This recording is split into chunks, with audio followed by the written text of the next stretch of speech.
Devils Wednesday. This is the State of the Fan Address, live on this Christmas Eve. I'm your host, Sam Wu, here with Nick Villano, streaming live on Facebook Live, YouTube Live, X Live, Twitch, and Instagram Live on the Let's Go Devils Network.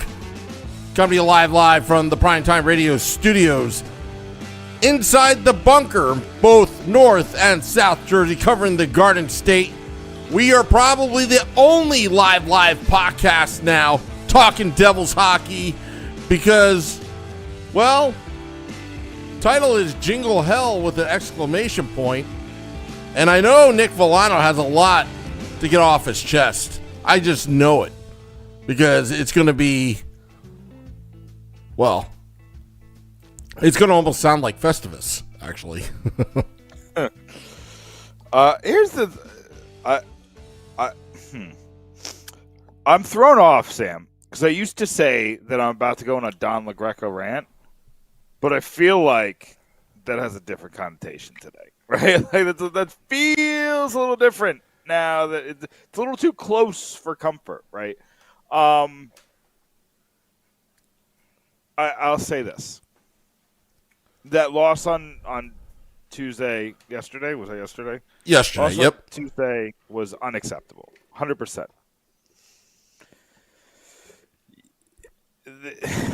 I've been saying that I don't trust a lot of the XG numbers. That's one of those advanced analytics that's trying to... Here's where we differ in analytics, Sam. I trust analytics that are tangible and valuable and I could point to them, right? Like a high danger chance. Like it's technically an advanced stat, but it's I'd be like, okay, I understand the difference between a chance and a high danger chance, right? Corsi 4 is just basically like counting chances and who had the most chances, not shots. There's a bunch of, there's hundreds of different ones. My problem is with XG, which is kind of the catch-all that like Money Puck uses, and Natural Stat Trick uses. I think Micah, I think Evolving Wild. And we have a lot of these guys on the podcast. I love talking to these guys because they're incredibly intelligent individuals. But you're trying to dumb down a very complicated factor. Like hockey, I don't think is like baseball where you can break it down into one thing. So, but anyway, this is me saying this because yesterday the Devils had over 4 goals of XG, which means they should have scored 4 goals. It's only taking the positioning of the shot, from what I understand. I'm sure there's other factors, maybe the shooter themselves and their percentages, but so Jesper Bratt had at least 2 and maybe 3 grade A+ chances. Twice with a wide open net, and he just miffed it. Jack Hughes had a breakaway, and he just made the wrong choice and shot. There was the right side was wide open, and he just needed to make a move to his right. And I can't remember the goalie's name off the top of my head now, but I think it would have been another wide open net. He went for the shot quickly. I think maybe he was at the end of his shift, and the guy behind him was gaining on him. Connor Brown made the big move, and the goalie just made a really good move on Brown. Brown should have had a wide open net, and he ended up not having a wide open net, and he was in too close to take the shot, and he tried to bank it off. Bratt tried to do that too. My point is that you had these chances, and the Devils aren't putting those chances in the back of the net. So, like, when I see XG or goals saved above average or things like that, I'm looking at it from a factor of, especially on offense. On defense, I do take those into account because those are the chances that you're giving up. Those are the people you're getting behind. You're letting behind. But as far as like quality of offense, the Devils. I do think the Devils should have won yesterday. Obviously, the Markstrom play was insane, where he just basically handed it to Holmstrom, and Holmstrom scored. And then there's the goal from Pelech with a minute and 18 left, I think. But Brett Pesce said it best after the game, where he said, I mean, it's on us. You can't allow a 3-on-2 with 90 seconds left. It's on a Markstrom to that's and I think it was the fourth guy who scored. I'm pretty sure Pelech was the trailer, so it wasn't even one of the three guys on the 3-on-2. I think they did a good job on the 3-on-2, and then Pelech just was still there. But you can't There's a couple things that really have. I'm trying not to bounce around right off the top, but that loss, I continue to get very angry at losses, and I used to be pretty even-keeled about losses and just say it is what it is, especially when we're this close to a playoff spot. Just say it's an 82-game season, but these losses are insane, and they continue to show Sam, you and me we don't fight a lot on this podcast, but I do think we fight about foundation, and I think in the past you said that there's problematic foundation with this team. And I said, I don't agree. I just think that they're young and the foundation will come. They're not young anymore. And there is something wrong with the foundation in so fact they can't come back. They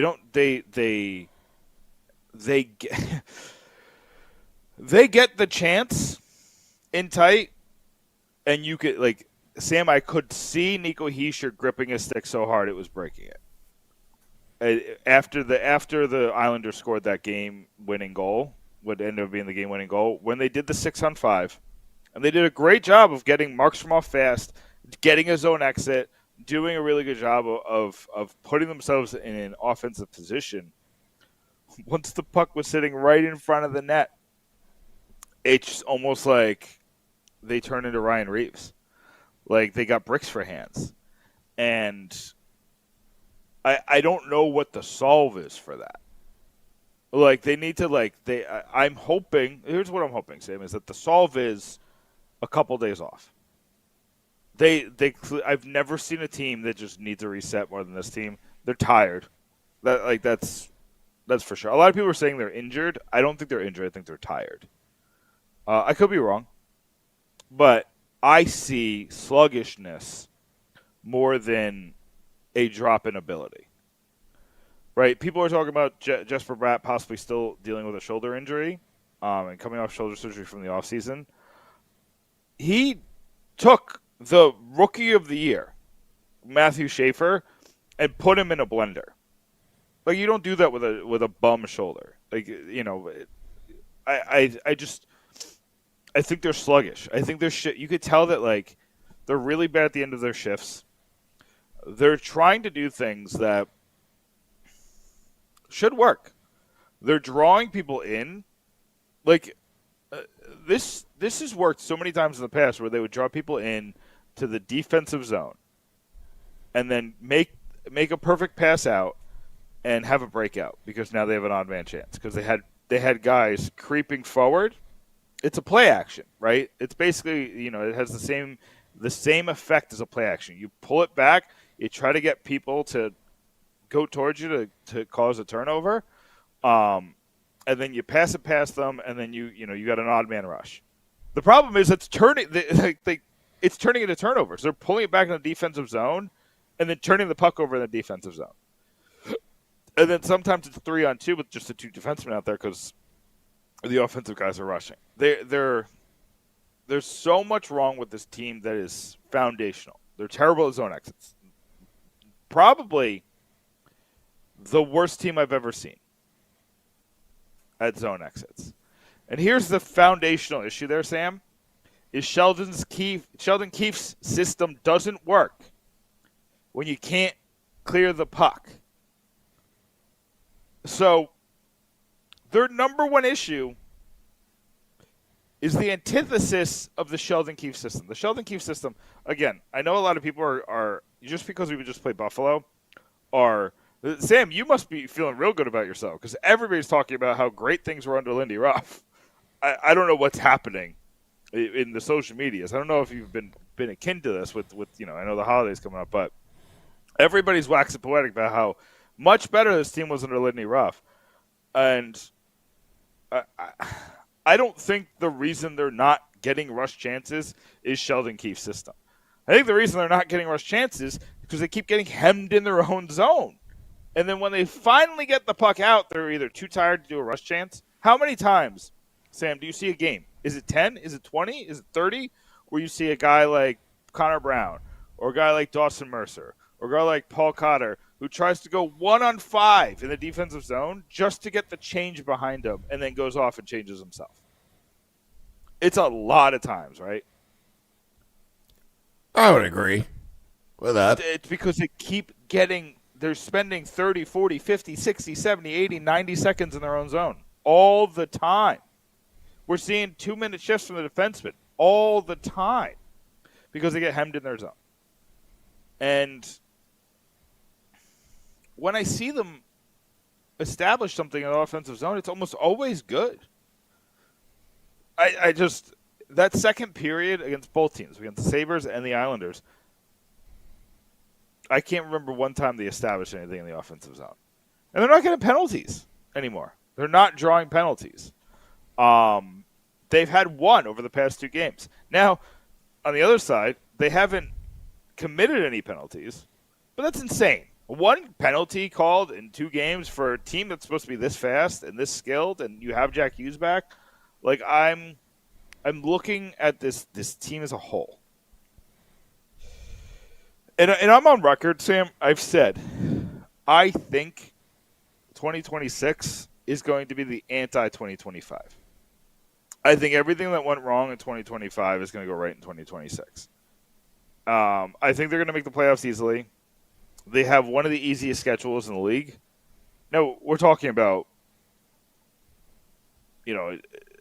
small metrics. Like the difference between the hardest schedule and the easiest schedule is about 8 points, like between of the average guys on your schedule. So it's not like crazy, but that's something. Like it's something I think it's according to the Athletics metrics, it's the 3rd easiest or 4th easiest, and they've had like the 3rd or 4th hardest so far. I guess that makes sense, right? It's a yin and a yang. But when I look at everything that they have in front of them, there's a lot of games against the Metro. They haven't played the Rangers yet, and they won't until March. So you got some games against them. It might come down to the Devils and Rangers when it's all said and done. We don't know that yet. You definitely got some games against the Capitals. You got some. They've only played Carolina once, right? It was opening night. Yes, and they're going to play Carolina next month. For sure. So you got 2 games. You got at least 2 games against Carolina. I think it's 3 though. You got games against Pittsburgh still coming out. You got a lot of Metro games. I think Pittsburgh is fugazi now. I think they're going to fall back, and I think they're going to trade Rust. I think they're going to trade Raquel. I think those conversations are going to happen again. They traded for Stuart Skinner, who by a lot of metrics is one of the worst goalies in the league. So they don't have that going for them. I don't want to take up this whole thing. I think I just went on a 15-minute long rant, Sam. You got the recording in front of you, but that was a lot of things. And this is all to say, Sam, I didn't think this immediately, but I just see how this team is playing. And it might come down to the Quinn Hughes trade might cost Tom Fitzgerald his job. And I don't call for people's job. That's not what I'm doing.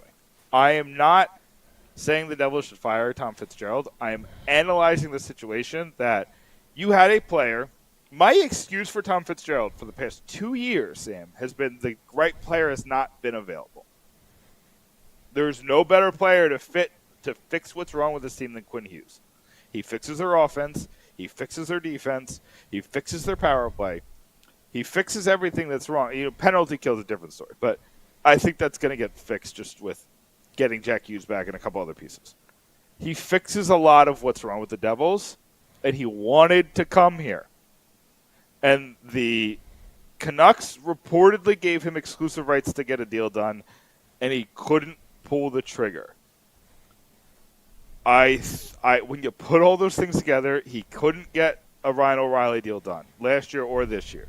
He couldn't get, the big goalie trade done 2 years ago. I've said this before, I think. Tom Fitzgerald wants to win every trade.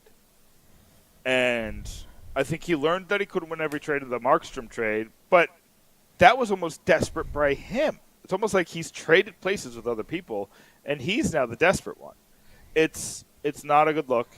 Letting this one go for whatever reason it was, because he couldn't get rid of Dougie Hamilton, because he couldn't get rid of Andre Palat, because you didn't want to give up Simone Nemetz, or you didn't want to give up, Anton Silyev.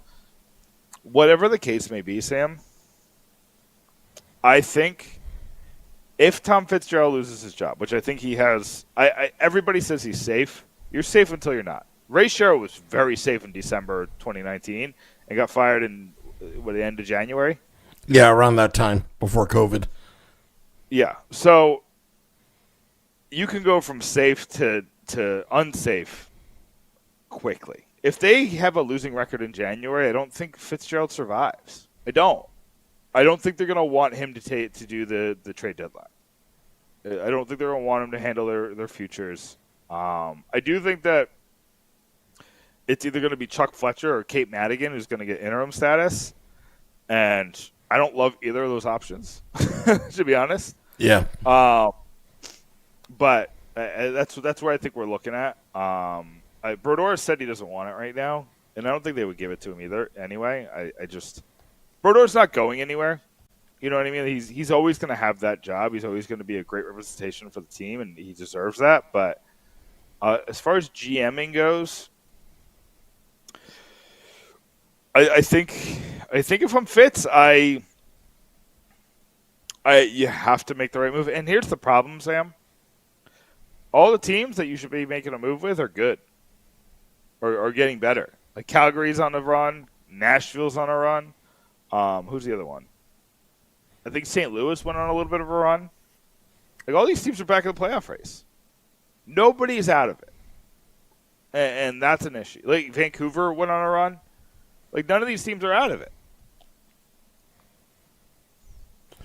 Nick, I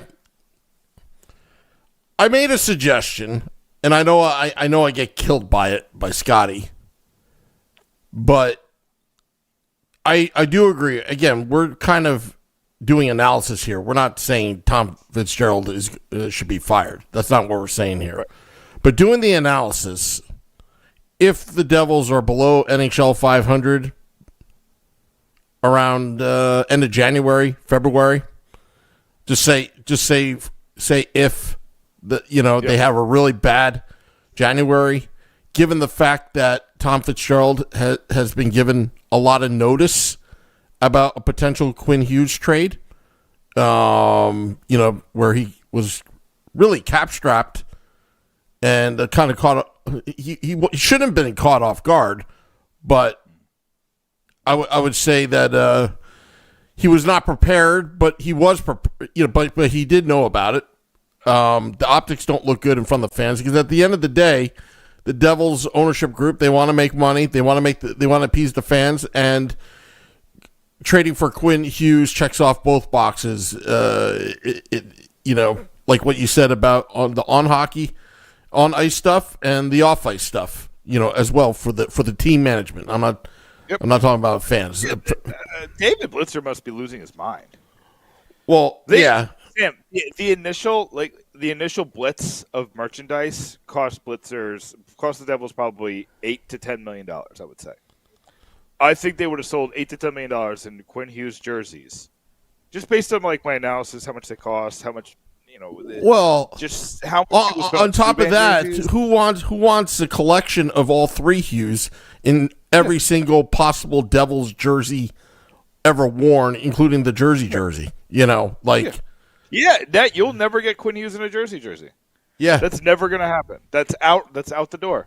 Yeah, these are the types of things that I think fans don't understand that it is more than the on-ice product, and you just have to deal with that's part of it. It is a business, right? Yeah. But the point is, because Ted's saying, Nick, no cap space. Yeah, because Tom Fitzgerald had 8 months to think about this. it's been widely did known. Tom not know that Quinn Hughes could possibly be. Jim Rutherford literally said Quinn Hughes wants to go to New Jersey. I think honestly, I think they traded Dougie Hamilton that day. I think they were whispering to the Devils and Tom Fitzgerald, on deaf's ear, and then force Rutherford to go publicly, which was kind of weird, So, and I'm talking back in February, and then again, right? But my suggestion, if that scenario, Fitzgerald is in that spot with the optics of what happened with this Quinn Hughes saga. And the Devils are, let's say, below NHL 500, they fire him. You said that, you caught my ear, that Marty Brodeur doesn't want the job for now. So who's going to be... And I know, that Chuck Fletcher name. I'm in the belief that you hire Lou Lamoriello temporarily, have him fix this mess because there's a culture issue here. I think they've been so loosey-goosey with the players. For Lou Lamoriello for 1 or 2 years. Keefe is like that. What's that? Keefe is pretty hard on that. But he needs leadership from the top as well. You can read between the lines in those press conferences about accountability. It's like he talked about, I forgot the exact quote, but he's like, yeah, but if I take this person out, where's the other person coming from? That's on the GM. That's how I read it. I have to go back to the old quote. I'm not saying it because I'm a Lou Lamoriello fan. I'm saying it if it actually fits the mold here that you got 83 years old Lou Lamoriello, okay, sitting on the sidelines. Bring him in, have him teach Marty the ropes. So Marty's seen Doug Armstrong. He has seen Tom Fitzgerald up close. And then you have Lou Lamoriello, who he respects. That's the New Jersey Devils franchise identity that was ripped away once the Harris Blitzer Sports Entertainment bought the team. But all's forgiven. You bring him back. You know what he did for Toronto when Brendan Shanahan hired him. Brought structure, accountability. Did he hire Keefe to coach the Marlies, or was Keefe already there? I'd like to say that was Kyle Dubas, but I have to go back. I'd have to go back. Well, yeah. So, but was Dubas? Well, yeah. I have to go back. But Chuck Fletcher, absolutely not. I mean, because Chuck Fletcher probably weaseled. He's probably talking. Because the Sixers are in the same arena as the Wells Fargo Center. Now it's called Xfinity Mobile Center, but. I'm sure Chuck Fletcher networked and got to know the Harris Blitzer regime very, very well, and they think highly of him, whatever, but he is not the right fit. I honestly think that if Marty is going to be in the future as an executive, as a GM, you bring back Lou for maximum 2 years. He's 83 years old. It's not like he's going to be the GM of the Devils till he's 105. This is to clean up the culture here, to bring, basically to refocus. Actually, I won't even say refocus, Nick. Actually, to focus, because I've been complaining this entire time in the last 5 years. There's a lack of focus, a lack of attention to detail. There are just the inconsistency of some of these players. 1 minute they're great, and the next minute it's like, what's going on here? And I think when you bring a Lou Lamoriello in, it brings in structure, it brings in fear, and it would be the accountability that's what it is for me, and that's why I would say so. And also, what's going to come with that is, all right, get off of social media, do this. It's going to piss a lot of players off. Good, because you're not living up to your potential. I hate to be harsh about it, but that's my opinion, of course. Just a fact check. So Dubas did hire Keefe, but he was the assistant GM at the time to Lou. Okay. So Dubas hired him in Sioux with the Greyhounds, and then came to Toronto as Lou's assistant GM. I don't know if that was where he started, but Dubas at the time in 2015 was Lou Lamoriello's assistant GM. And then Right? I'm just double checking. When did Lou leave the Devils? Was that 2014? No, 2015. Remember, he had hired Shiro. The 2015 draft was the Lou Lamoriello Ray Shiro draft. Lou was the president, but basically he was on his way out. Somewhere along the line after the draft, I think that's where Brendan Shanahan called Joshua Harris and said, "Could we have permission to speak to Lou?" Joshua Harris obliged, get him out of here. So I think Dubas hired Keefe the same offseason that happened. So I know it. It all happened in 2015. So Lou definitely had interaction with Keefe, but I don't think he was part of the interview process. Well, just remember, Toronto Maple Leafs was such a gong show before Lou got there. There was no structure whatsoever. There was no discipline. There was nothing. They had 20 years of just pathetic results. The Matt Sundin era, after 2003, it was just disappointment after disappointment after disappointment. It just got so bad in Toronto. And, the 1967 chants were just growing louder and louder and louder. And it was really bad. I think people forget about before Austin Matthews got there. I think Austin Matthews and the rest of these players that were drafted, they're better players now because Lou Lamoriello brought that structure to the team. I don't. And who hired Mike Babcock? Was it Lou? No, it wasn't. Was Babcock before? Because I remember the Mitch Marner thing, but. Or if it wasn't before, it was same time because Babcock left in 2019. Okay. I have to go through the timelines, but I just remember that Toronto was such disarray to the point where everything top to bottom with upper management was just absolute disorganized before Brendan Shanahan got there. I want to look into this, the connection between Sheldon Keefe and Lou Lamoriello, if they had any interaction, if he has any opinion of him at all. And also, I think bringing Lou Lamoriello back might bring back Scott Stevens in some capacity.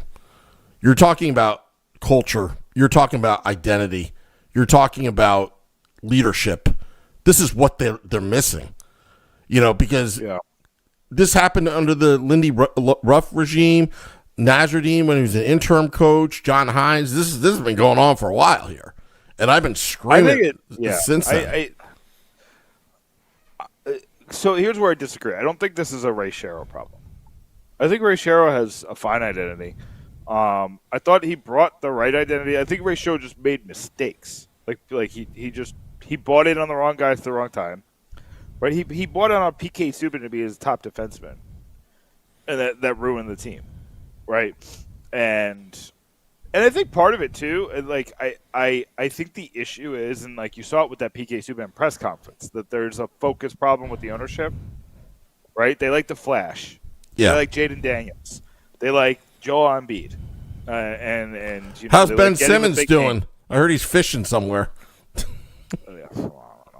He's probably on a rocket ship to Mars right now. They focus.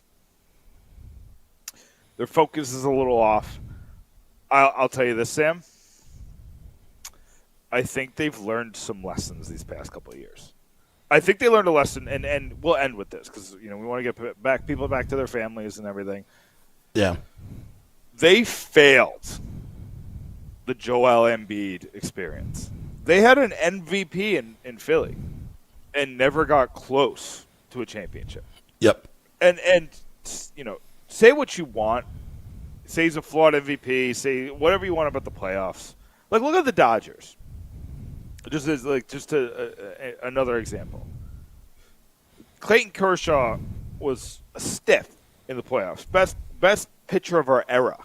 He's this version of Roy Halladay or Johan Santana or Roger Clemens or whoever. whoever you want to say this. That's who Clayton Kershaw is for like the young kids. So they built around that. Like, okay, our star's kind of a disappearing act of the playoffs. Let's just keep building, keep getting better pieces. Get Shohei, get Freddie Freeman, get Mookie Betts, get Blake Snell, get Tyler Glasnow, get like pieces. Like, I'm going to keep adding. And like, listen, you can't do that in the NHL. There's a salary cap, but Fitz would go, my team isn't gritty enough. Give me 7 guys who are gritty. No. Incorrect. Oh, I added too much grit. I need more speed. Add 7 speedy guys. No. Like, you need to build a structure. You need to build a foundation. And he thinks the foundation is the core. And those are 2 different things. You have a core. Nico Hischier, Jesper Bratt, Timo Meier, Jack Hughes. I think it's a great core, to be honest. I think people are going to disagree with me. Maybe you won't say, but people are going to. I think they could be your 4 best players in the Stanley Cup winner. They can. I agree. Your issue is that, first of all, you repeated yourself on defense. There was no reason to re-sign Kovacevic. That was just a bad move. He did great for you. You don't have to reward everybody. You just this is a Lou thing. This is the Lou of me. You do not have to reward everybody. Sometimes people come in, they play really well for you, and you can let someone else pay them. You're exactly right. You're exactly right. Why would you re-sign Kovacevic when you have Pesci, Dillon, and Siegenthaler? It is 2025. That's not how you win. It's only 6 spots. You know, you just got to make sure the 6 are playing well and they're healthy. You know, Sam, I've been writing about it since Dougie Hamilton got injured. A pec injury is a killer for a defenseman, especially an offensive defenseman. Hamilton basically lost 10 miles an hour on a shot. 10! Yeah, that's a lot. Like, for a guy whose shot is his most important offensive weapon, now he can't get it through because it's not scary anymore. Like, it used to make it used to make Brad Marchand quiver in his skates. Yeah. Now Connor Bedard will stand in front of it. You know, so And Dougie Hamilton needs to retool his game because of that. You know, years ago, if you remember, Yankees pitcher Jimmy Key started to have arm problems, and then he became a completely different pitcher. And I thought he was going to do it. Yeah. Go on. Well, he has the size. You can't teach size. Okay, he's a right-handed shot. He still has a lot of abilities, but for $9 million, that's the problem, and that's the problem that you have. You know, and the other thing is, you know, again, I can't stress enough about you got to stop, like, you know, if you want to really look at the Harris Blitzer Sports Entertainment, and I know we're about to jet right now, like this, you look at the 76ers, look at the track record there. I mean, you had GM problems, the NBA taking over because basically bringing the Colangelo family to run the team, teach them, and then one of them has a burner account, and then the James Harden thing where he called the president a liar, all this kind of stuff. Like, that's not a good model. The Commanders, I already knew. They chased Doc Rivers out of Philly. Yeah. Doc Rivers, one of the most respected coaches in the game. They chased him out of Philly. You know, and of course, you know, the Commanders, I knew Jaden Daniels, no fault to his own, was going to be the next RG3. I already saw it. They just got lucky last season. I think they got lucky because nobody was expecting it. He had a couple of impossible to repeat wins last year. Yeah, but again, they made the flash move. Deebo Samuel. They got a really old defender that his name. Did they bring back Wagner? Is that who it was? I think the problem with Harris Blitzer Sports Entertainment, Nick, and I'll just say it right now, they believe in their own press releases, if you know what I mean. They believe in their own hype. They pay me enough, I'll write them for them. Well, I Yeah. know, but the problem is, like, you and I are like natural problem solvers. Like, we're trying to dissect what's going on here.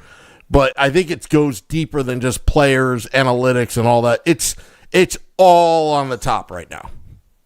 Sam, I'll tell you this. This is the for the first time, I would be open to a Jesper Bratt trade. Well, that's how we're going to end it.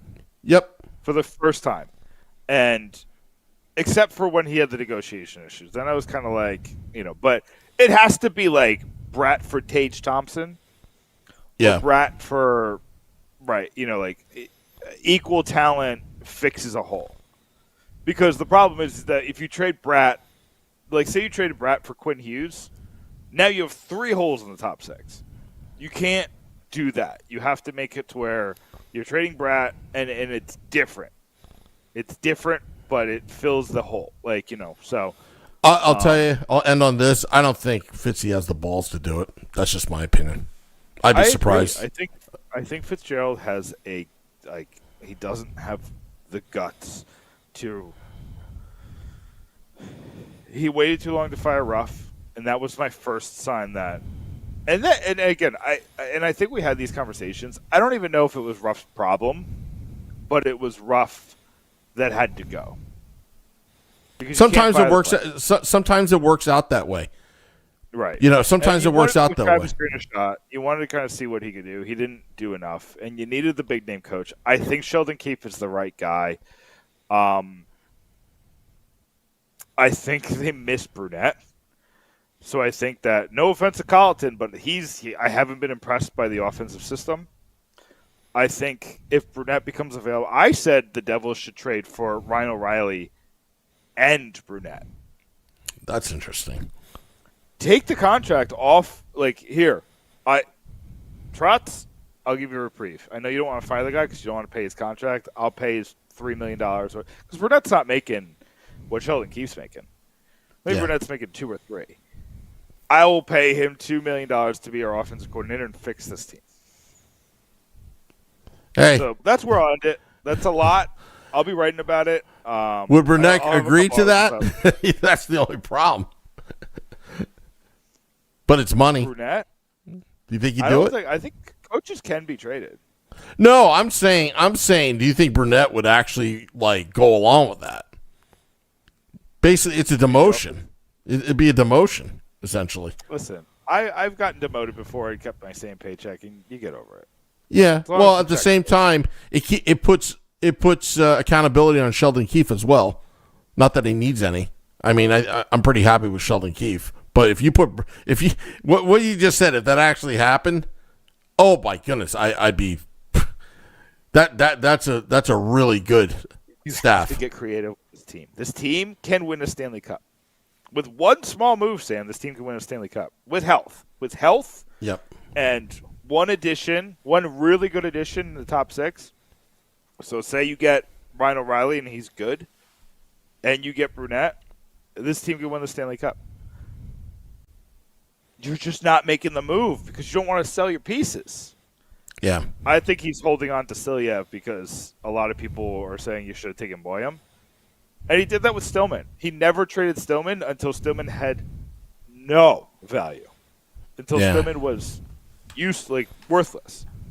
You got Cody Glass out of the deal, but the picks were the value in that. Stillman got traded again. So, all right. That's all I got. Well, Nick, do you have anything to plug on this beautiful Christmas Eve? Yeah, I have a couple pieces already on puckspitchforks.com. Just stemming from last night's game. I have one on Jesper Bratt from earlier this week, but I always do a Christmas one. I take either a Christmas song or a Christmas show, and I read an article about it. I'm thinking about Home Alone. It's mulling in my head, Sam, but I'm thinking I'm going to do a Home Alone themed article this year. Oh, okay. Very nice. It's going to be fun. So check Pucks and Pitchforks tomorrow. Merry Christmas, everybody. Happy holidays. Whatever you celebrate, we celebrate with you. We hope you're having a wonderful time with your family, your friends, your dog, your cat, whoever you're spending your holidays with. You're also spending it with us. We appreciate you. We love you, fans. And we're in this together. This sucks. Yeah. Merry Christmas. Merry Christmas to you all. Also, Morning Woo tomorrow, because I'm going to be asking everybody, what'd you get for Christmas? What'd you get for Hanukkah? What did you get? Because I want to see what people got in terms of Devil's gear. I'm really interested. We're gonna utilize social media on that, Nick, on X, Facebook, Instagram. I want to see what you got. Anyway, all right. They didn't get a Quentin Hughes jersey. Yeah, I know. Well, I got a Palat jersey. Anyway, that's a different story for another podcast. But anyway, till next time, let's go Devils.